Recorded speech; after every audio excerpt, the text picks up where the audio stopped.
ការរំលោភលើកិច្ចព្រមព្រៀងរវាងប្រទេសទាំងពីរទៅលើបញ្ហាច្រកព្រំដែនដែលបានព្រមព្រៀងគ្នាពេលបិទខ្លួនឯងពេលបើកបបួលចរចាដើម្បីកុំឲ្យបាក់មុខដើម្បីកុំឲ្យបាក់មុខខ្លួនទាញកម្ពុជាយកទៅបាក់មុខជាមួយកម្ពុជាជាប្រទេសដែលមានកិត្តិយសមានសេចក្តីថ្លៃថ្នូរហើយចេះទទួលខុសត្រូវសង្ឃឹមថាភាគីថៃនឹងត្រូវចេះទទួលខុសត្រូវ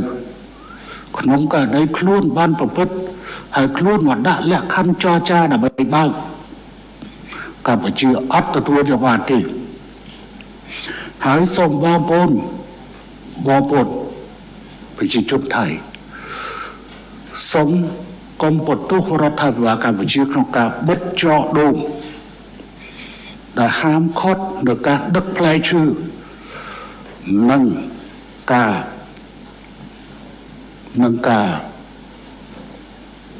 បន្លែមកតាមច្រកដូងដែលមួយថ្ងៃរាប់រយឡាន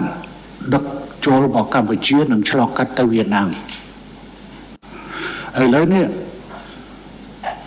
បើកុំអីថ្ងៃនេះយើងបិទទូទាំងព្រំដែនតែម្ដងទៅលើការនាំចូលបន្លែនិងផ្លែឈើចូលកម្ពុជាប៉ុន្តែដោយសារតែមានការសន្ទនារវាងខ្ញុំជាមួយនឹងនាយករដ្ឋមន្ត្រីថៃរវាងខ្ញុំជាមួយនឹងរវាងនាយករដ្ឋមន្ត្រីហ៊ុនម៉ាណែតជាមួយនាយករដ្ឋមន្ត្រីថៃយើងពន្យាពេល24ម៉ោងប៉ុន្តែបើថ្ងៃនេះភាគីថៃមិនព្រមបើកច្រកឲ្យដូចដើមវិញទេថ្ងៃស្អែកយើងនឹងចាប់អនុវត្តទូទាំងព្រំដែនដោយហាមឃាត់នៅការនាំចូលផ្លែឈើនិងហាមឃាត់